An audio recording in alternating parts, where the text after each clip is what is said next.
Is the United States federal government going to control our southern border, or are we going to let the Mexican drug cartels do it? Si andas de hocicón, se te mocha la lengua. Si andas de dedo, se te mochan los dedos. Si metes la cabeza donde no te llaman, se te mocha la cabeza. We hear a lot about the US-Mexico border crisis and how intense things are down there. But what if I told you that Biden's just dropped a bombshell plan that could change everything? Yes, we're talking about a major shakeup in border policy that has everyone buzzing. I'm moving past Republican obstruction and using the executive authorities available to me as president to do what I can on my own to address the border. But here's the thing, this isn't just another political talking point. This decision could have real, life-altering consequences for people sitting on both sides of the border. It's a high-stakes gamble that could either be a game-changer or a colossal flop. Not only that, but even former President Donald Trump has come out to weigh in on Biden's bold new strategy, and let's just say, no love's lost between them. Buckle up and get ready to dive deep into the core of Biden's new approach. We'll explore the good, the bad, and the downright controversial aspects of this plan and what it could mean for the future of the US-Mexico border. Trust me, you won't want to miss a second of this wild ride. The situation at the US-Mexico border has been slowly degenerating for years, but lately, it's reached a whole new level of tension. We're talking about some seriously vicious conflicts going on. Drug cartels are closing in, human trafficking is rampant, and a whole lot of suffering. It's enough to make your head spin. The border wall was nearing completion and we were actually enforcing court-ordered deportation. But by the evening of that very same day, Joe Biden had reversed these policies and thus began the greatest illegal mass migration in history. But here's the thing, this isn't just some abstract issue that only affects people far away. The consequences of this crisis are being felt in communities all across America too, and it's not pretty. Take fentanyl, for example. This synthetic opioid is 50 times more potent than heroin, and it's been causing chaos on American streets. What drugs did they take? What drugs? Marcaje positivo. Estos aseguramientos son muy frecuentes. Actualmente se realizan de 2 a 3 operativos por semana y en la mayoría de las ocasiones son positivos. And it's not just fentanyl. These cartels are into all sorts of shady business, human trafficking, extortion, you name it. They prey on vulnerable migrants who are just trying to find a better life, subjecting them to unimaginable horrors. It's a level of human suffering that's hard to wrap your head around. But the impact of this crisis isn't just felt by migrants. It's also taking a heavy toll on the communities along the border. Locals are living in constant fear, never really knowing when the next act of cartel violence might strike, and law enforcement is stretched thin, struggling to keep up with the relentless onslaught of criminal activity. It's a powder keg waiting to explode. If you don't go after who the problem is, which is these cartels, and crush their labs, you're just seeing the beginning. And government officials can't just throw their hands in the air and say it's too big of a problem to solve.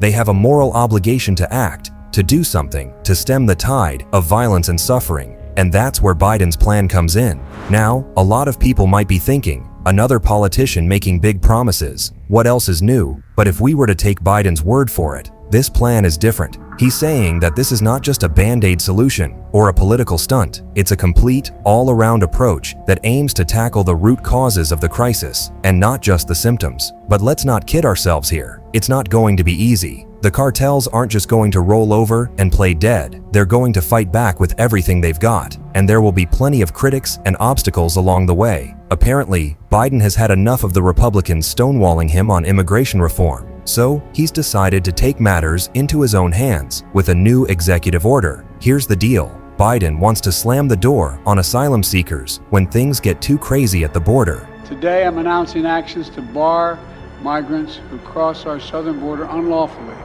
from receiving asylum. We're talking about a hard limit of 2,500 encounters a day. Once they hit that magic number, it's basically, sorry, try again later for anyone hoping to claim asylum. And if you do get turned away, you could be looking at some serious consequences, like a 5-year ban on trying again, or even criminal charges in some cases. Now, this is all supposed to be temporary, just until the chaos dies down a bit. But when was the last time the situation down at the border wasn't tense? Biden says he had no choice but to act. thanks to the Republicans playing politics with the issue. 4 months ago, after weeks of intense negotiation between my staff and Democrats and Republicans, we came to a clear bipartisan deal. It was the strongest border security agreement in decades. But then, Republicans in Congress, not all, but walked away from it. Why? Because Donald Trump told them to. But not everyone's buying it. Immigration advocates are crying foul, saying this is going to leave a lot of desperate people out in the cold. We feel like it's a very problematic move that's based more in politics than what the actual needs are of the community and really what needs to happen around immigration right now. Meanwhile, the Republicans are dismissing the whole thing as a pre-election stunt. Why is he doing it now? I think that it's very simple. It's one word, and it's politics. What he's interested right now is trying to make sure that he is reelected. So, what does this all mean? Right now, it's hard to say for sure, but one thing's for certain. The border situation is a long way from being solved, and this latest move is just going to add more fuel to the fire. It's like watching a high-stakes game of political chicken, with both sides daring the other to blink first. And caught in the middle are the real people whose lives hang in the balance. Like many people in Juarez, Maria Torres cries at all the suffering. She lost 4 children in 5 years, 1 strangled, 2 shot, 1 overdose. Daniel made the 5,000-kilometer trip with his 2 young cousins to escape gang violence and poverty back home. As sad as this situation is, we can't go any further without mentioning that Biden's policy is actually part of a much bigger picture. So let's cover the essentials and see if they can stop the madness. At the heart of the plan is the admission that the US can't just keep doing things the way it's always done them. For too long, the border policy has been reactive, focused on putting out fires rather than preventing them from starting in the first place. And Biden's team is looking to change that right now. One of the most significant and controversial aspects of the plan is a crackdown on illegal border crossings. Essentially, the administration is looking to send a clear message. If you try to enter the country without authorization, you'll be sent back. No exceptions made. Migrants will be restricted from receiving asylum at our southern border unless they seek it after entering through an established lawful process. This action will help us gain control of our border, restore order into the process. This ban will remain in place until the number of people trying to enter illegally is reduced to a level that our system can effectively manage. Now, that's one stance that's bound to ruffle some feathers. There are plenty of critics and human rights activists out there who argue that the US has a moral obligation to welcome anyone who shows up at its doorstep, no questions asked. And that's understandable. The thought of turning away desperate people in need goes against a lot of the US's most cherished values. But here's the thing, the current system is broken. It's being exploited by criminal organizations who prey on vulnerable migrants, and it's overwhelming the border agencies, who are struggling to keep up with the sheer volume of people crossing illegally. Since Biden took office, he has admitted into our country an illegal population the size of 8 states of the size of North Dakota. So, Biden's team is looking to restore some order to the process. They're proposing a surge of resources to the border, more Border Patrol agents, more immigration judges, and more asylum officers. On paper, the goal is to create a system that's more efficient, more humane, and more focused on those who truly need help. But that's just one piece of the puzzle. The administration also recognizes that they can't just play defense at the border. They need to go on offense against the cartels themselves. That means working closely with Mexican authorities to disrupt their vast smuggling networks, seize illicit assets, and bring the kingpins to justice. It's a tough challenge, to be sure. These criminal organizations are powerful and ruthless. But if they can put a serious dent in their operations, it could have a huge impact on the flow of drugs and migrants across the border. And that brings us to perhaps the most important aspect of Biden's plan, the focus on addressing the root causes of migration. Let's face it, people don't just wake up one day and decide to leave their homes, their families, their entire lives behind on a whim. They do it because they're fleeing the violence, poverty, and hopelessness back home. The administration is looking to work closely with countries like Guatemala, Honduras, and El Salvador to create more opportunities for people in their home countries. That means investing in economic development, strengthening democratic institutions, and improving public safety. Of course, none of this is going to be easy. Changing the course of a region that's been plagued by instability and poverty for generations is a tall order, and there will be plenty of pushback from those who don't see eye to eye, but more on that later. Now, I know what some of you might be thinking. All this talk of bold new plans and brighter futures sounds great, but what about the cartels? They're not just going to sit back and let us waltz in and dismantle their criminal empires, are they? There should be no doubt that, as word of Biden's new border strategy got out, the cartels wasted no time and scrambled to protect their turf right away. These are some of the most creative and adaptable criminal organizations on the planet, and they're not about to let a little thing like increased law enforcement get in their way. So, what can we expect in the coming months and years? Well, it wouldn't be surprising to see the cartels ramp up their efforts to infiltrate and corrupt the very institutions tasked with taking them down. They've got deep pockets and a long history of buying off politicians, law enforcement agents, and even military officials. If they can get their hooks into the right people, they can undermine the entire strategy from within. But that's just the tip of the iceberg. Critics of Biden's policy have been arguing that there's also going to be an uptick in violence as the cartels seek to reassert their dominance and intimidate anyone who dares to stand in their way. And these guys don't mess around. Si andas de hocicón, se te mocha la lengua. Si andas de dedo, se te mochan los dedos. Si metes la cabeza donde no te llaman, se te mocha la cabeza. So, as the pressure mounts, the body count is only going to rise. But perhaps the most insidious tactic the cartels will employ is to double down on their efforts to exploit the vulnerable and marginalized communities that are most desperate for a way out. It's what they've been doing for years anyway, and it goes something like this. They'll dangle the promise of easy money and a better life, luring people straight into their web, and once they have them locked in, they'll then use them for a wide range of evil purposes, with one being more shocking than the other. Near El Paso, Texas, it's not just desperate families turning themselves into the Border Patrol, but adult men running away from the agents. Mostly adults who are not seeking asylum. We've seen this happen many times before. Young men and women who get caught up in the drug trade, seduced by the allure of fast cash and a sense of belonging. But what starts out as a way to make ends meet quickly turns into a nightmare of addiction, violence, and despair. People are going to continue to be stuck in these very dangerous areas in Mexico, these border areas that we know are totally controlled by organized crime and are putting at people not only, at the dangers of trying to cross the border, but also they have been exposed to serious human rights abuses such as kidnapping, killing, and many other things. It's a vicious cycle that's been playing out in border communities for generations, and breaking it is going to take a lot of effort. The cartels have a vested interest in keeping things just the way they are, and they'll fight tooth and nail to maintain their grip on power. They'll exploit every weakness, every loophole, and every crack in the system to keep the drugs and the money flowing.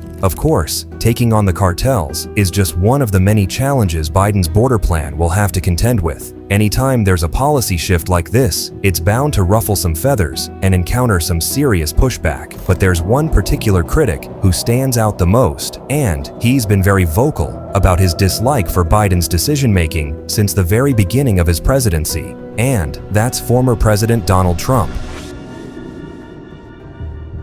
So, we've covered a lot of ground on Biden's big border plan, but now it's time to address the elephant in the room, the growing calls from some Republicans for a full-on military assault against the Mexican drug cartels. And let me tell you, they're not messing around. Former President Trump has been pretty vocal about his stance on the US-Mexico border issue. Lethal drugs are pouring across our wide-open border, stealing hundreds of thousands of beautiful American lives, and it's happening like never before in our history. Florida Governor Ron DeSantis also joined the chat, vowing to launch cross-border raids if he makes it to the White House. Would you support that kind of American military use? Yes, and I will do it on day one. Here's the thing. The cartels are killing tens of thousands of our fellow citizens. You want to talk about a country in decline? You have the cartels controlling a lot of part of your southern border. Even some senators have pushed for legislation explicitly authorizing US troops to go after cartel members inside Mexico. Crazy, right? But let's get back to how Donald Trump sees it. He's been kicking around this idea of sending elite U.S. Special Operations kill squads into Mexico to take out high-value cartel targets. And by take out, I mean permanently remove from the equation. You also said recently that if you're reelected, you would send special forces and, quote, other military assets to Mexico to stop the drug cartels. But we can't have a war with Mexico. No, it's a war on cartels. Mexico's petrified of the cartels. The cartels are running Mexico. The thinking seems to be that by surgically eliminating the top kingpins, guys just like the now incarcerated El Chapo, the leader of the Sinaloa cartel, you could throw the whole cartel machine into chaos. No more kingpins means no more cartels, means no more drugs pouring over the border. Simple, right? Well, not so fast. For one thing, this kind of extrajudicial targeted raids on foreign soil raises some pretty serious legal and ethical questions. We're talking about the US government sending hit teams to attack people in another country without any kind of due process or oversight. That's the kind of thing that gives international law experts nightmares. I'd say, Mr. President, I understand the motive. I had to explain to him, we can't do that. It would violate international law. Plus, there's also Mexico's sovereignty to consider here, because you can't just go marching into another country with guns blazing without their permission, even if it is to go after some seriously bad dudes. That's the kind of thing that starts wars. And according to former Mexico President Andrés López Obrador, Mexico isn't too keen on having American commandos running around playing Rambo on their turf. Es un irrespetuoso. Nosotros somos un país independiente, libre, soberano. No somos colonia.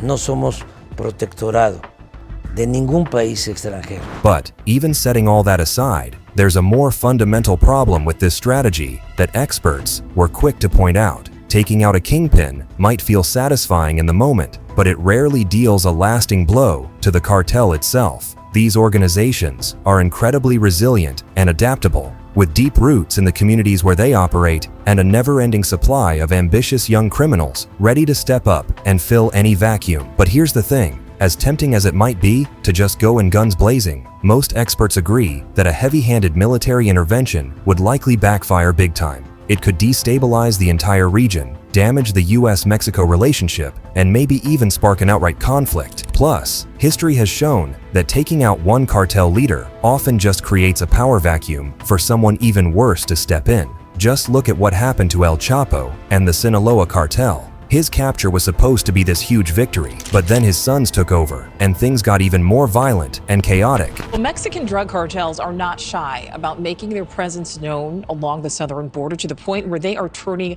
everyday border towns into all-out war zones. But it's easy to see why some are calling for such drastic measures when you're staring down a problem as huge and complex as the border crisis. It's tempting to reach for a quick fix, especially when you're a politician who is expected to bring about some much-needed change. As a matter of fact, regardless of what Trump's been saying, there's pretty good reason for wanting to act fast. This increase in narcotics trafficking is not only causing loss of life, but also a huge strain on our criminal justice system, driving our crime numbers and placing extreme pressures on jail capacity, addiction services, and mental health services, which in most cases we already lack. Hospitals are forced to provide billions of dollars of uncompensated care.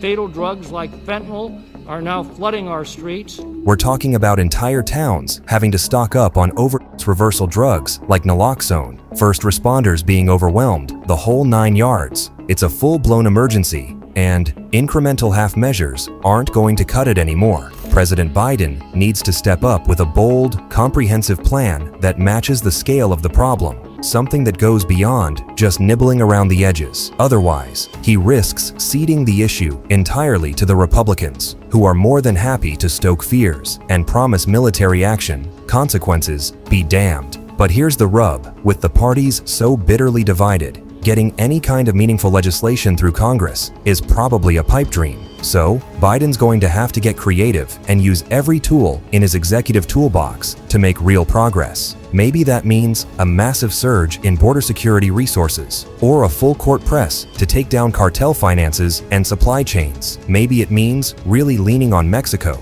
to step up their own enforcement efforts, with serious consequences if they don't. Or maybe it's some combination of all of the above, with a healthy dose of outside-the-box thinking thrown in for good measure. The bottom line is this: the time for half measures and lip service is over. The border crisis is a full-blown national emergency, and it demands a response to match. If Biden can't rise to the challenge and prove that there's a better way forward than invading our neighbor, then the calls for military action are only going to get louder. For the sake of U.S. communities, their security, and their future as a nation, authorities need to get this right, and that starts with leadership from the top. Thanks for watching. What do you make of Biden's sudden shift of tactics? Feel free to voice your opinions in the comment section below. And if you've enjoyed this video, don't forget to like this video and subscribe. Until next time, stay safe.